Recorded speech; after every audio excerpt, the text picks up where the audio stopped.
नया फिर दिन हुआ,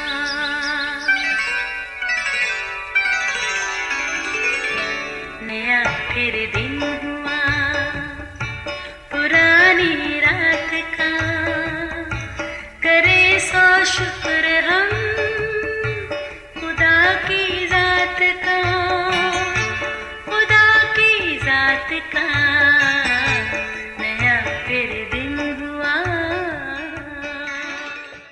आज की आयत। उसने जवाब दिया, उस शख्स ने जिसका नाम यीशु है, मट्टी सानी और मेरी आंखों पर लगा कर कहा, शेलोह में जाकर धो ले। बस मैं गया और धोकर बीना हो गया। यूहन्ना 9:11 आयत। अजीज़ों देखें, यूँ चलते चलते काम करते कोई मशीन रुक जाए तो ज़ाहिरी बात है कि कोई ख़राबी है। वजह जानने के लिए किसी मैकेनिक से रजू करना पड़ता है। हमारे अंदाजे के मुताबिक हर बार पेट्रोल की कमी नहीं हो सकती। यूं ही काम करते इंसानी मशीनरी रुक जाए, बात वही, किसी भी निज़ाम में कोई ख़राबी तो है। इसको दूर करने के लिए किसी डॉक्टर से रजू करना पड़ता है ताकि वजह समझ पर आने पर कुछ मदावा हो सके। पर अगर कोई गुनाह के मर्ज़ का शिकार हो जाए तो फिर क्या करें? बिल्कुल ठीक, हमें उसके माहिर के पास जाने की ज़रूरत है जो इसकी तशख़ीस करके अच्छे से इलाज कर सके। इसके लिए फ़कत एक ही ज़ात है जो पाक और बेऐब बर्रा है, वो है यीशु मसीह। अजीज़ों, अपने ज़मीनी ज़िंदगी के दौर में एक दिन अपने शागिर्दों के साथ वो जा रहे थे। उन्होंने एक जन्म के अंधे को देखा। इन सब का उस अंधे को देखना कोई हैरानी वाली बात नहीं थी। ऐसे बीमारों और अंधों को यीशु के साथ चलते देखना उनका रोज़मर्रा का मामूल था। शागिर्दों को यह भी इल्म था कि कुछ ही देर के बाद उनका उस्ताद यीशु उन्हें ज़रूर शिफा देगा। फिर अचानक ही उन्होंने पूछा, आए रबी, इस शख्स ने गुनाह किया जो ये अंधा पैदा हुआ या इसके माँ बाप ने?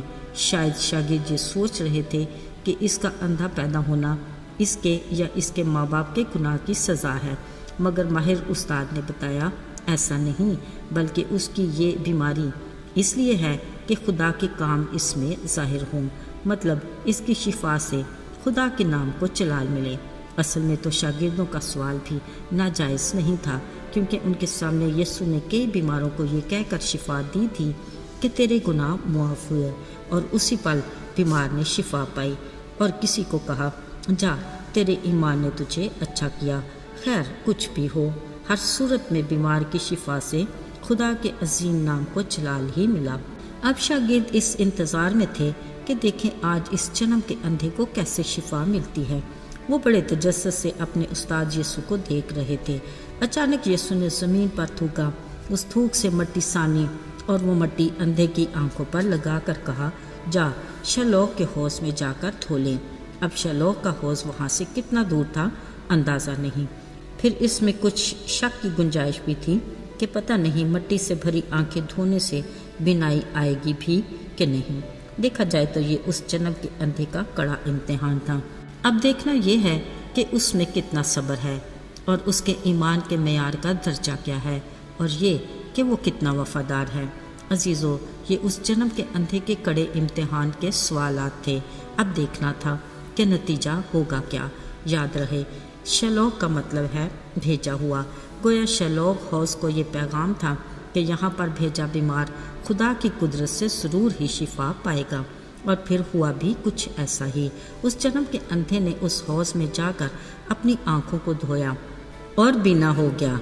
ओह, कैसी खुशी की बात कि वो अपने इम्तिहान में कामयाब हुआ। ज़रा सोचिए, उसकी खुशी का अंदाज़ा कौन लगा सकता है। लगता है वो खुशी से इधर उधर उछल कूद रहा होगा। फिर जिसकी नज़र उस पर पड़ी उसे पहचान कर कहा, यह शख्स वो तो नहीं जो भीख मांगा करता था? बाज ने कहा, नहीं, ये उसका हम शक्ल होगा। मगर उसने बरमला कहा, मैं वही हूँ। फिर दलेरी से कहा, जिसने मुझे शिफा दी उसका नाम यीशु है। हालेलुया, जो जन्म के अंधे को बिनाई देने की कुदरत रखता है। खुदावंद की तारीफ हो और उसके नाम को जलाल मिले। आमीन। मेरे अजीज़ों, यीशु ने कहा, दुनिया का नूर मैं हूँ। अगर हम में से कोई अब तक गुनाह के बायस मायूसी और नाउमीदी के अंधेरे में बैठा है, हमें घबराने की ज़रूरत नहीं, क्योंकि वो हमें इस अंधेरे से निकालने की कुदरत रखता है ताकि हम रोशनी में आकर उसकी नजात के कामों को देख सकें। ساتھیو، ہمیں بڑی خاکساری سے اپنے گناہوں کا اقرار کرنا ہے، اس کے کفارے پر ایمان رکھتے ہوئے توبہ کر کے اس کی طرف رجوع لانا ہے، تاکہ اس کے حضور سے ہمارے لیے تازگی اور بحالی کے دن آئیں۔ فقط ہمیں یہی التجا کرنی ہے کہ آئے خدا اپنے چہرے کا نور ہم پر جلوہ گر فرما۔ یقین کیجئے وہ ہمارے گناہ معاف کرنے اور ہمیں ساری ناراستی سے پاک کرنے میں سچا اور عادل ہے۔ آئیے دعا کریں۔ آئے خدا، ہم تیرے بڑے فضل اور رحم کے لیے تیرے شکر گزار ہیں، جس کے باعث آج ہم مایوسی اور نا امیدی کے اندھیرے سے نکل پائے۔ آئے خدا، تو جو ہماری مضبوط چٹان ہے، ہمارے قدموں کو خود پر استوار کر اور ہمیں ابدی راہ پر لے چل۔ یسوع کے مبارک اور بابرکت نام میں آمین۔